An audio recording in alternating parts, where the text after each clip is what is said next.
Throughout history, there have been people who have challenged reality and dared to imagine the world as it could be. To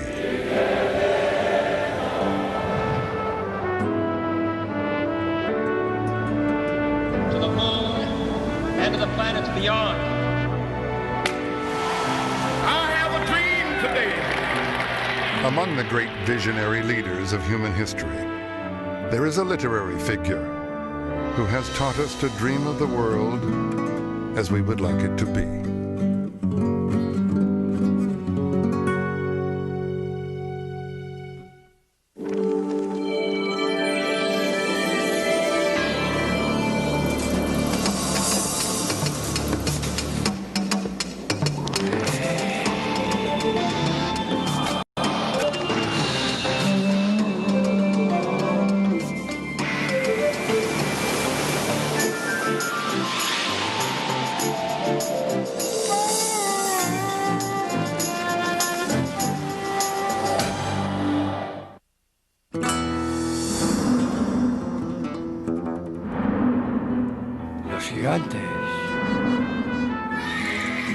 It is one of the most enduring, yet ridiculous, images in all of literature. A madman tilting at windmills. Even if you haven't read his tale, you probably recognize him. He is Don Quixote de la Mancha, an impractical and reckless idealist bent on righting all the wrongs in his world. His story reads like a collection of silly skits, each adventure more outlandish than the last.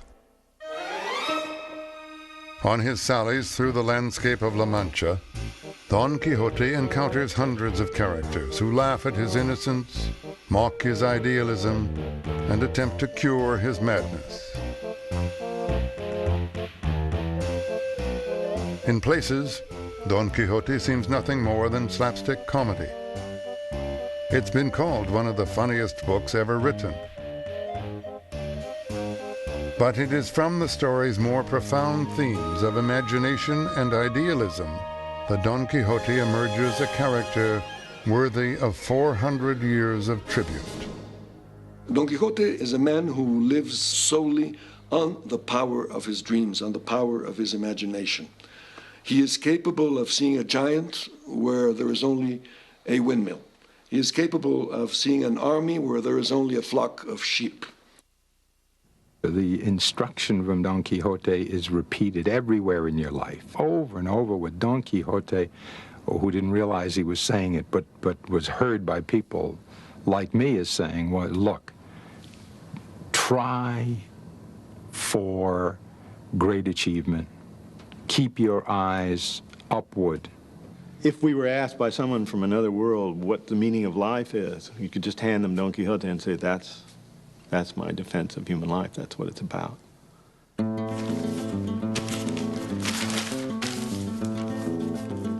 It was early in the 17th century that people first heard the tale of a Spanish country gentleman from a village in La Mancha.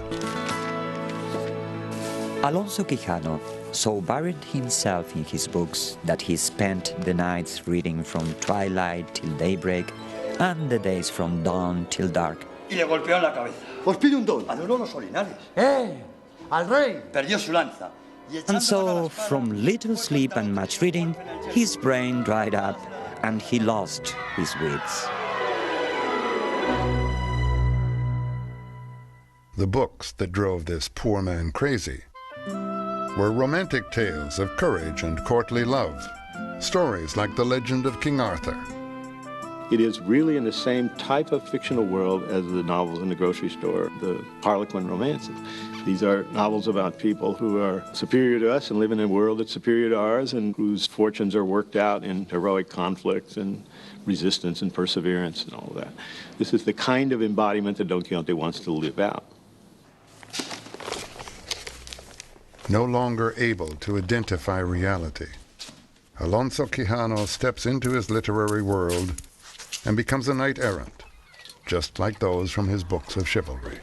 Siglos pasarán para que salgan de tus grandes hazañas. Grande tu hazaña, Don Quixote.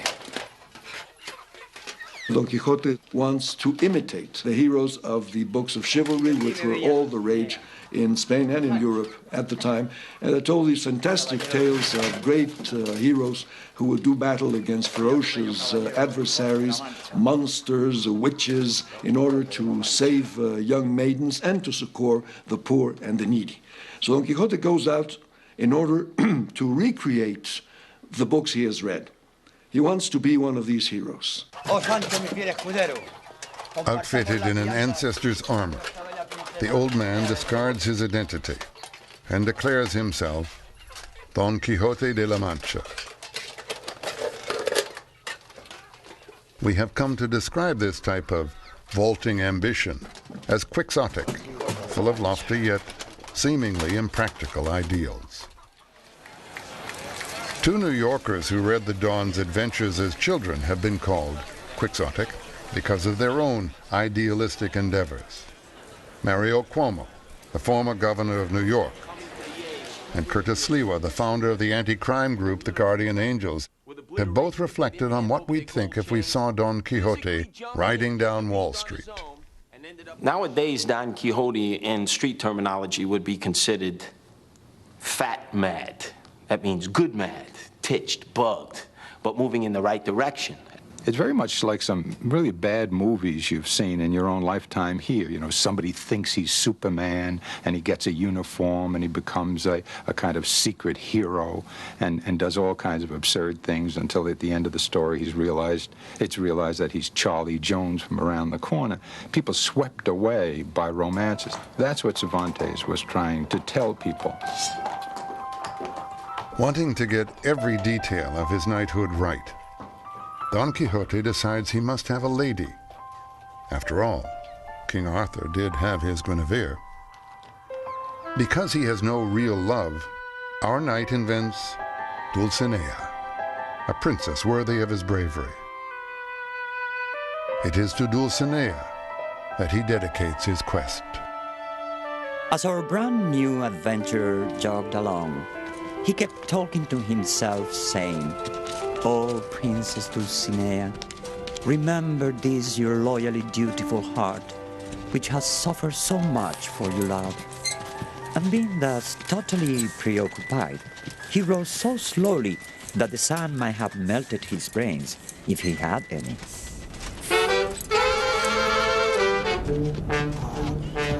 Any knight on a quest needs a squire. So with promises of riches from the spoils of battle, Don Quixote convinces a village simpleton to join him on his salad. Sancho Panza, with his peasant wit and common sense, is the antithesis of his irrational master.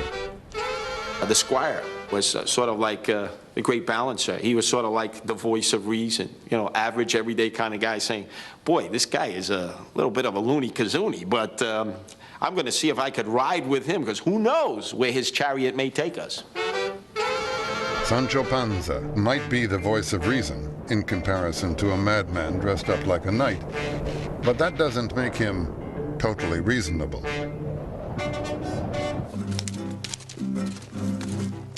After pledging his life to Dulcinea and securing his sidekick, Don Quixote ventures into the world to fight against injustice.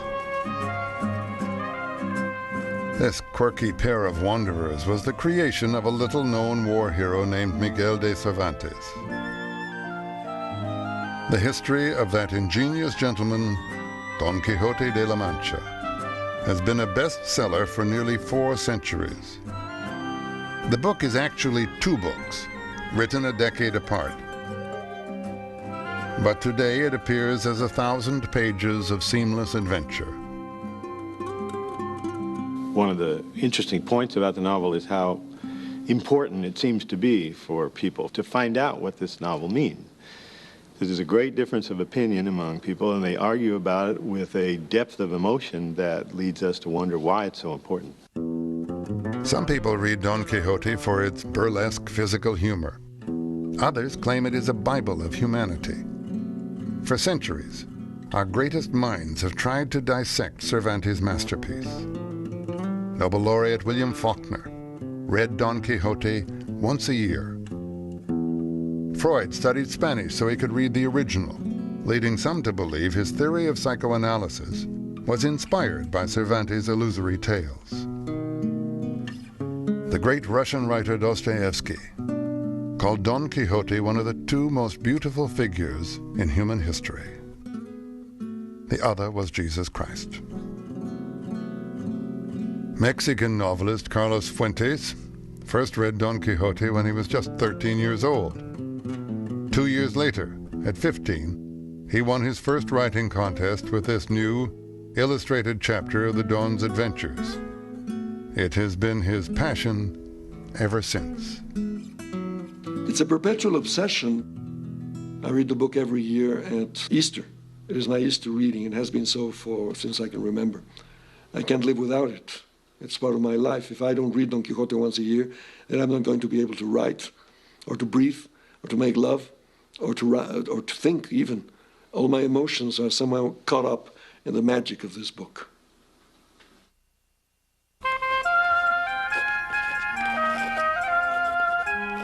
Though some of its humor seems, well, juvenile, Don Quixote was not written by a carefree young man. Miguel de Cervantes drew upon almost 60 years of both heroism and defeat in his own life to create the complex characters and themes in his masterpiece. He was born sometime in 1547 and spent his youth traveling the Spanish countryside with his father, travels some believe would later inspire the wanderings of his mad knight. Though he had little formal education, Cervantes had a bright intellect and the spirit of an idealist. His unwavering belief in God and country led him to abandon a promising literary career in favor of military service. In 1571, Cervantes joined 28,000 other Christian soldiers who sailed south to defend their faith against the growing threat of the Turkish Muslims. Historians have called the Battle of Lepanto the D-Day of the 16th century.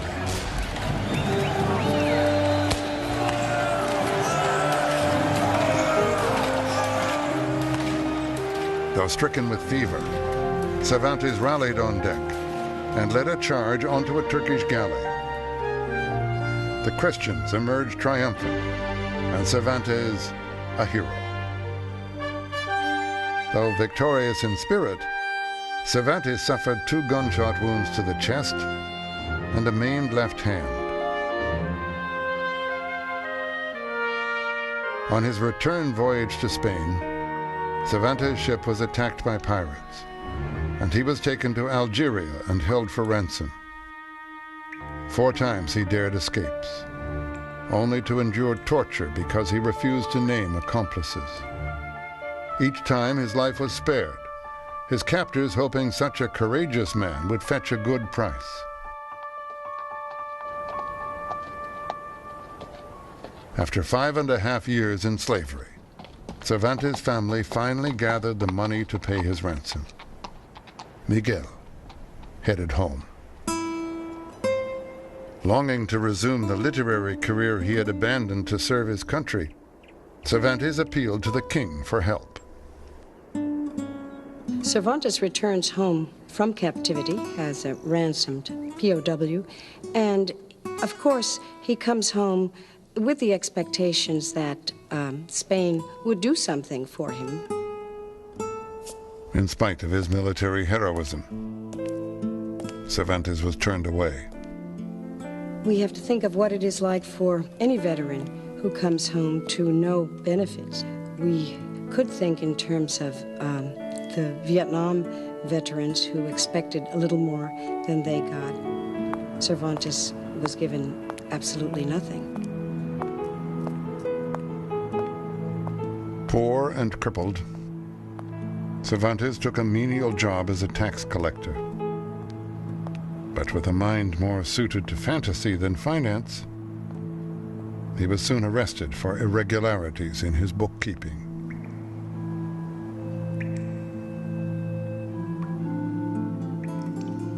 Jailed by a country he had served so well, Cervantes became disillusioned by the prospect of a failed life. His idealism began to erode.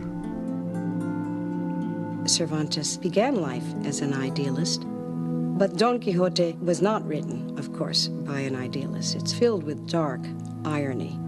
It's a book written in a great deal of pain. It is a book that's very funny also, and so the combination is strange that we would laugh and cry at the same time. Rather than write a brooding tale about the failures in his life, Cervantes decided to spoof the folly of his idealism. And for that, he needed a fool.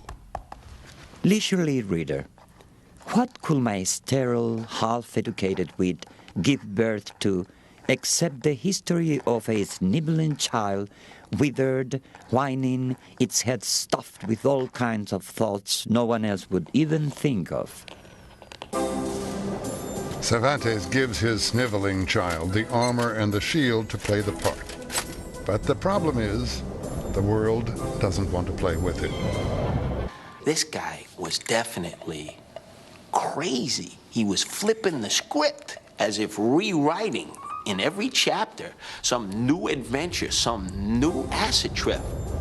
In one memorable chapter, Don Quixote proves his bravery against an invading army. This is the day, I tell you, when I will need to show as never before the courage of my arm, and the day on which I will work deeds to be written in the book of fame for all future ages.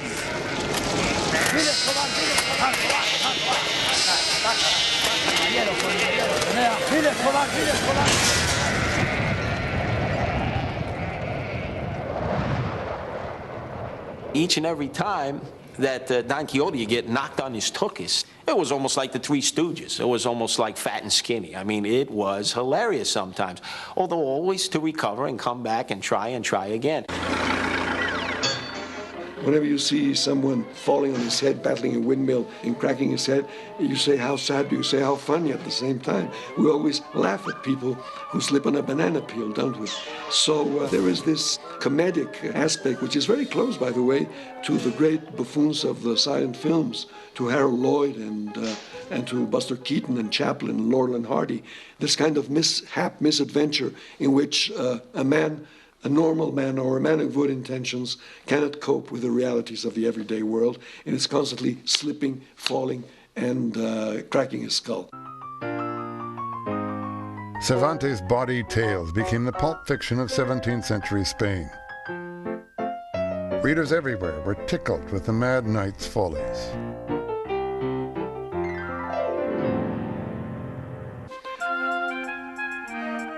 Cervantes' funny book was a hot commodity, but there wasn't much humor in everyday affairs. The Spain that Don Quixote captivated was in turmoil. She was the most powerful nation in the world, but Spain was squandering the riches from her New World conquests, and the lower classes suffered. As the economy faltered, the monarchy used religion to control this changing nation. At a time in Europe when the Renaissance gave rise to the dynamic ideas of Da Vinci and Galileo, Spain became mired in religious doctrine and began to purge herself of anything or anyone who did not conform. These were the days of the Spanish Inquisition. All of a sudden, they became retrenched. They became isolationalists. They became defeatist in their attitudes towards themselves. And then they began to exclude the Moors. They began to exclude the Jews. They began to exclude others of different points of view, which previous to that, they had been open-minded to. And it is in an atmosphere of extreme intolerance, of demands for political unity, for religious dogmatism, that Cervantes finally grows up and writes Don Quixote, which is precisely the opposite of what the monarchy was demanding at that time. Rather than have his knight venture into a world where everything follows one supreme truth, like the Catholic mandate of his age, Cervantes throws his Don into a world of contradictions, a world of multiple beliefs, languages, and classes, a world very much like our own. He finds an enormous difference between what he has read and the reality of the world. The reality of the world is full of injustice. It is full of poverty. It is full of people who have no respect for the values Don Quixote so cherishes. Because reality defies his expectations, Don Quixote simply imagines the world to be born out of his books of chivalry. Everywhere he goes, he begins to see things as he would have them be, rather than as they are. A knight-errant cannot stay in a humble inn, so Don Quixote makes it a castle.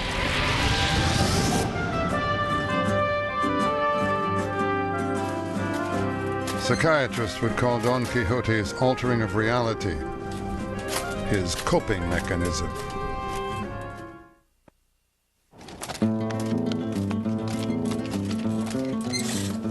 Out of all of Don Quixote's peculiar adventures, there remains one episode which has captured our imaginations more than any other.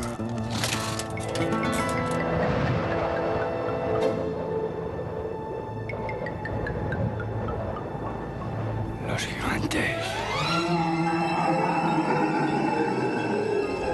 Sancho, he ahí los gigantes. Look there, Sancho Panza, and see those wild giants, with whom I intend to do battle and to kill each and all of them.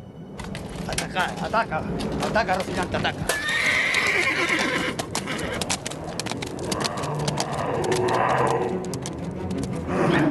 Bajar, cobardes, cobardes. Caballeros con mi bella Dulcinea.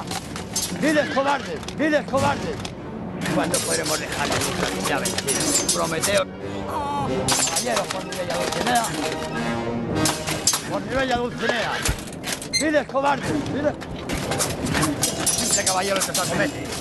Bajar, cobardes, cobardes. Caballeros con mi bella Dulcinea. Viles cobardes, viles cobardes, viles cobardes, viles cobardes, viles cobardes.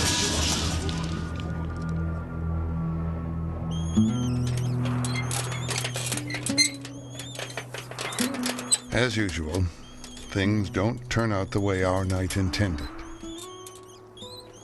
But even though he ends up bruised and battered, his defeat is not what we remember about Don Quixote's joust with the windmill. Over time, the episode has been transformed into a symbol of lofty, if impractical, idealism.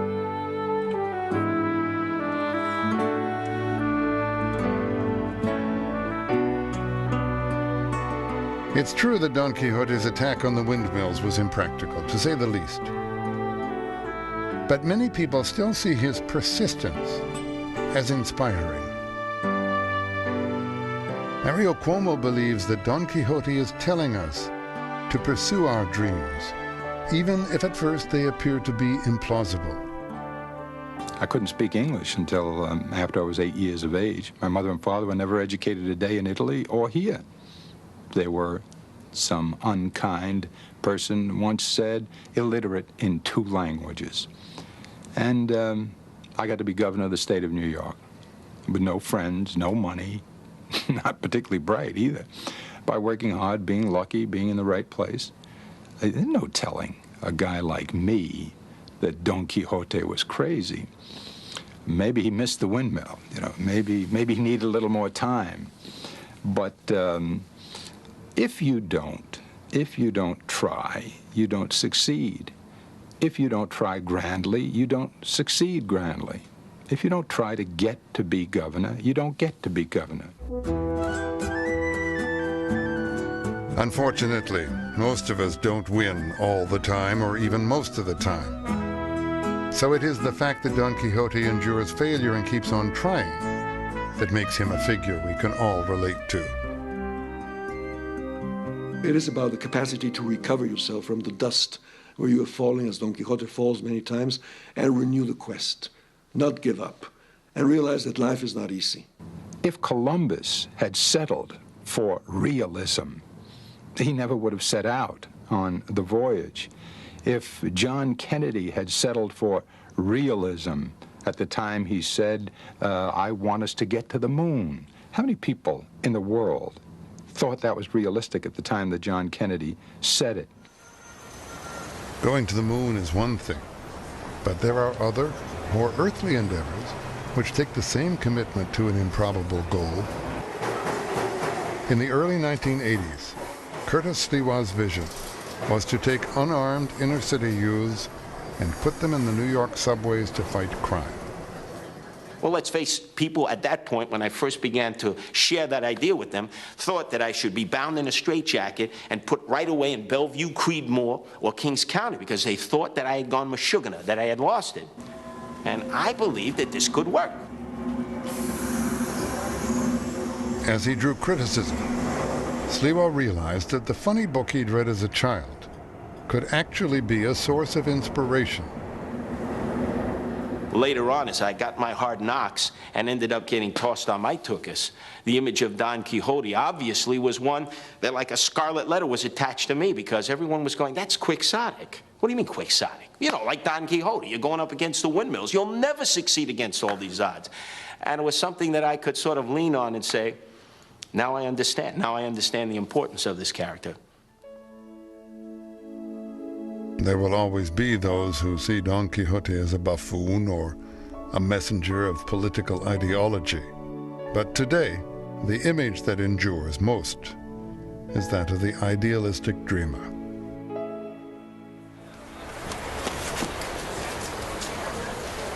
The musical, Man of La Mancha, plucks our literary dreamer out of his book and dresses him up for a night on the town.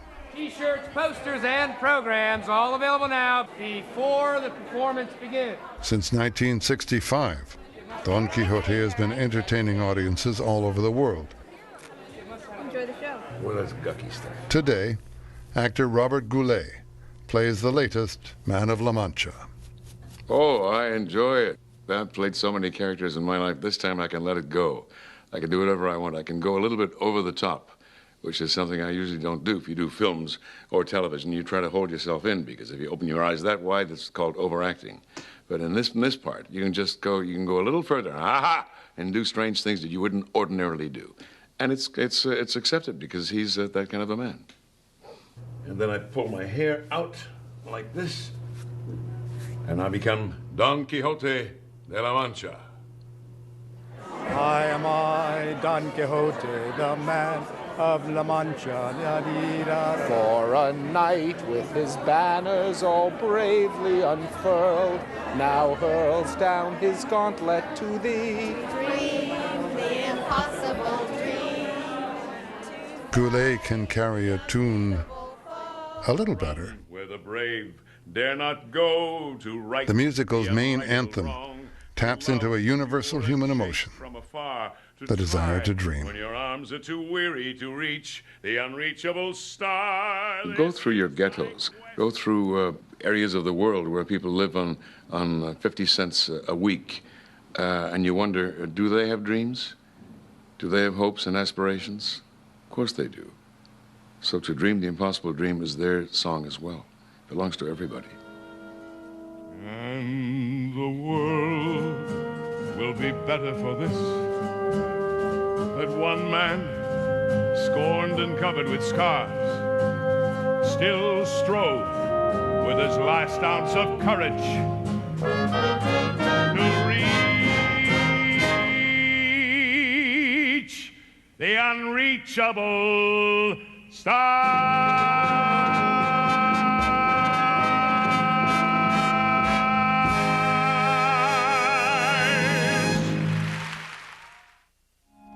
He continued to scratch out a living writing plays and short stories, but none approached the success of Don Quixote.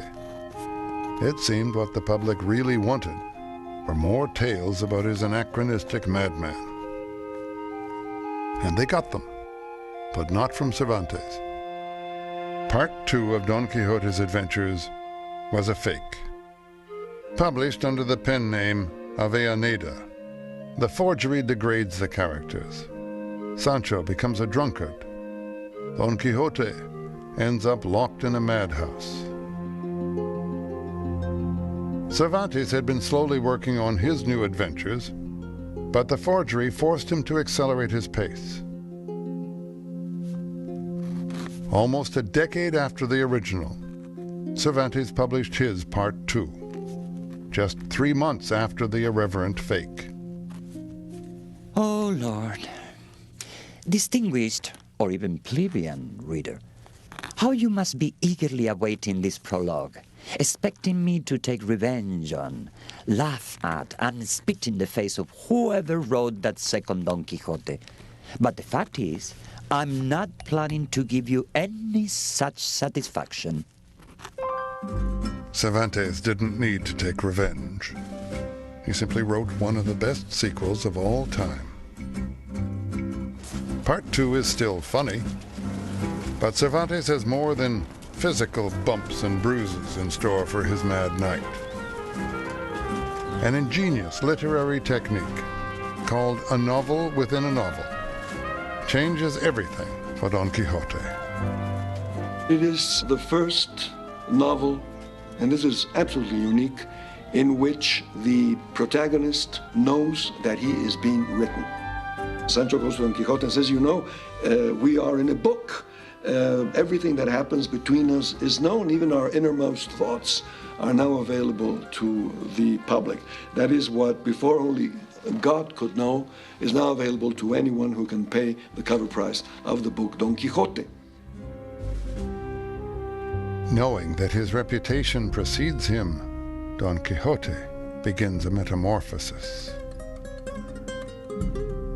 Coming back in the second part of that book, where people had already read about his exploits, he knew people were expecting him to behave in a certain manner. But now he had to tailor that, because he was still going to be Don Quixote, but not as wild, as exotic, as crazed, as possessed as he appeared to be in the beginning of the book. So knowing that people are reading his adventures makes Don Quixote a more responsible knight-errant. Unfortunately for him, the readings don't have that same positive effect on those he encounters in Part 2. Instead of the harmless banter of Part 1, characters now encourage Don Quixote's delusions for their own amusement. The defeats are much more painful. They're less physical, but they're more humiliating. They're more grinding. All this is designed. None of this is accidental. Cervantes has guided us painstakingly into this change of attitude.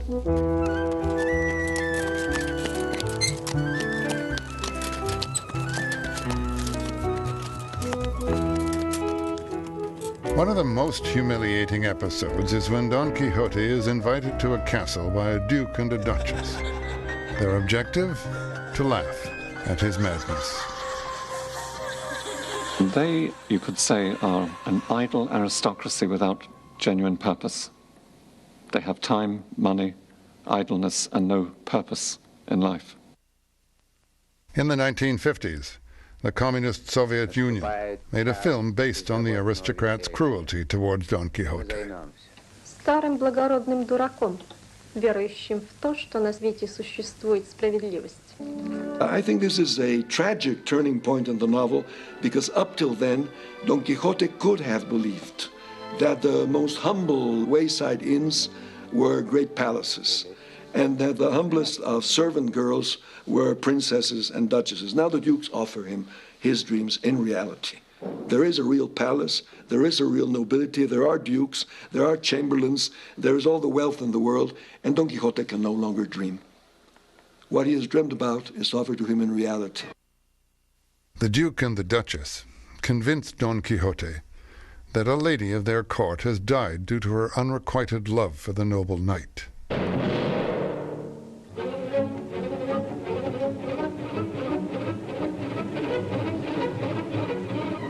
И в самом деле вообразили, что я умерла из-за вас, Дон Старый Пень. By staging such scenarios, the Duke and Duchess robbed Don Quixote of his ability to live by his own imagination. This is the moment when Don Quixote begins his decline. This is the saddest book ever written, Dostoevsky said, because it is the story of a disillusionment. Разрешите оставить замок, ваша светлость. Он сумасшедший.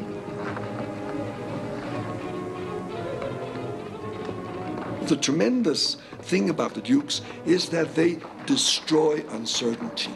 They establish reality once more, and it is an ugly reality. It is a reality made of meanness, hypocrisy, the cult of appearances, degradation of others, hatred for those who are not like you, ridicule for those who are different. It is like a microcosm of our present-day world, full of phobias, racism, xenophobia, anti-Semitism, anti-Arabism, anti-immigrant. All these things that make up the modern world, these dukes personify. In spite of the humiliation Don Quixote endures at the castle, he continues onward to new adventures, still dedicated to his quest as a knight-errant. But I know what it's like to be laughed at. I know what it's like to be made fun of. I know what it's like to be called a Looney Tune, ready to be locked up in the loony bin. And it requires a lot of intestinal fortitude, a lot of chutzpah, a lot of, as we would say, onions, to be able to stand up and not get diverted because of that. And I think that's part of the lesson of Don Quixote. Free from the cruelty of the Duke and Duchess's mockery, Don Quixote reflects, his words echoing Cervantes' own life. Don Quixote felt he was once again where he truly belonged. Renewing his quest for knightly adventure made his heart soar.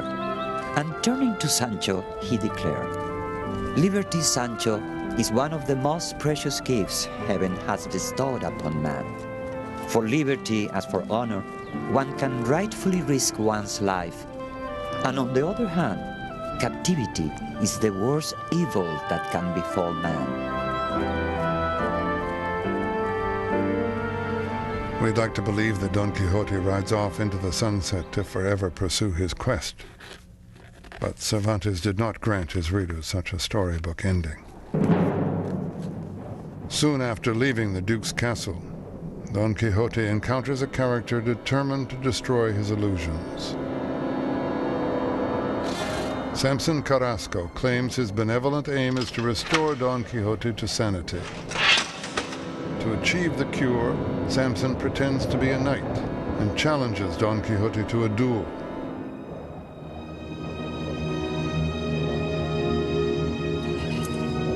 Our feeble knight is no challenge for the younger, stronger, and saner knight of the White Moon.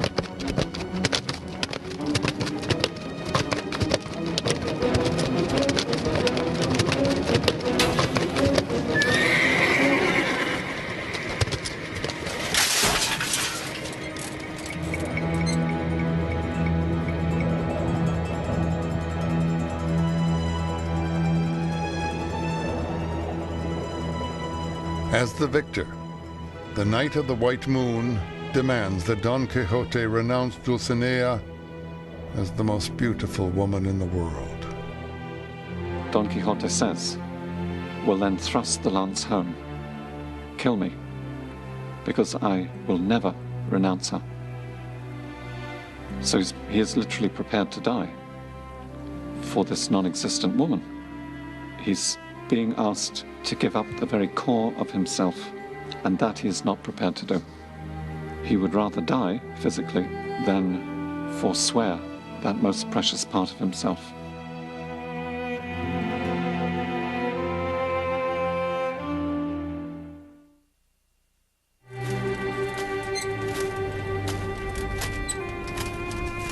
In defeat, Don Quixote refuses to renounce Dulcinea, so the Knight of the White Moon demands that he return home and give up knight-errantry. Forced to abandon his identity, Don Quixote surrenders his madness and once again becomes the sane country gentleman, Alonso Quijano. This is a tragedy. Here's a high idealistic knight who hits the stone wall of an uncomprehending reality and whose mission eventually ends in disaster. And he's defeated. And everybody around him, his niece, the servants, the priest, the notary, everybody said, how wonderful, he has recovered his reason. No, it is very terrible. It is very dramatic to see Don Quixote lose his reason for being, which was to be Don Quixote de la Mancha, not Alonso Quijano.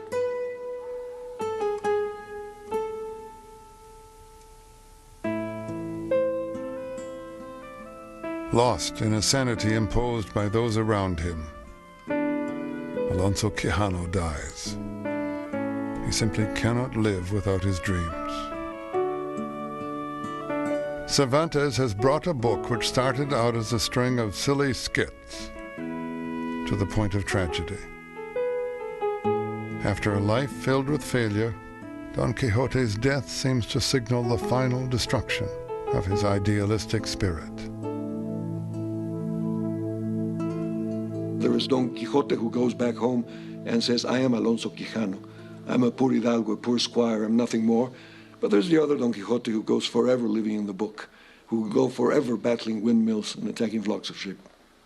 The demented knight, Don Quixote de la Mancha, the other personality in the persona, is indeed immortal and has escaped from the book into however many literatures, translations, imitations, however many borrowings, musical works, ballets. The spirit of Don Quixote does not die. Since the story was first published, each generation has taken its own message from Don Quixote. Today, for many people, the knight's foolish adventures have become a lesson on the power of perception and the importance of perseverance. I think that one of the things that is affecting us is the lack of quixotism in the world. Not going out into the fields of La Mancha to battle windmills, that the lesson of Don Quixote is a permanent lesson of what humanity can do in order to go beyond itself, in order to reach new goals. We as men and women and children have to constantly imagine, remake the world, and not be conformed by what the world offers. This is what Don Quixote is telling us. Let us doubt a happiness that is so prefabricated, so given to us as a child receives Gerber. Let us put it in doubt. Let us be a bit more like Don Quixote. We'll never know if Cervantes intended his Don to become such an inspirational figure. What we do know is that Cervantes, though he struggled with disillusionment in his later years, eventually returned to the idealism of his youth. At the end of his life, Cervantes is still saying, I would rather have been at Lepanto and lost the use of my hand than be here today alive and well. I wouldn't have missed it for anything. It seems that the same spirit that guided Don Quixote on his quest also sustained Cervantes throughout his life. At the end of his masterpiece, the author claims kinship to his creation. Don Quixote was born only for me, as I for him. He knew how to act, and I how to write. Only we two are a unity. Less than a year after finishing the tale of his mad knight, Miguel de Cervantes died as he had lived, well thought of, but not well cared for. He was famous throughout Europe, but his family still could not afford a headstone to mark his grave. Cervantes told us he created his tales to parody books of chivalry. But it is not the image of a silly old man falling off his horse that we've chosen to immortalize. I am more impressed by the idea of Don Quixote as aspiring grandly than interested in being instructed by his foolishness. So I hold on to the idea of Don Quixote, not maybe as Cervantes intended me to. Cervantes was trying to teach us all not to be swept away by romance. But I like the idea of Don Quixote, the great striver, the person who was willing to try to achieve grand things, even if they're a bit improbable. That's very important to this society. After almost 4 centuries, the mad knight from La Mancha still reminds us to question things as they are and to dream of the world as we would like it to be.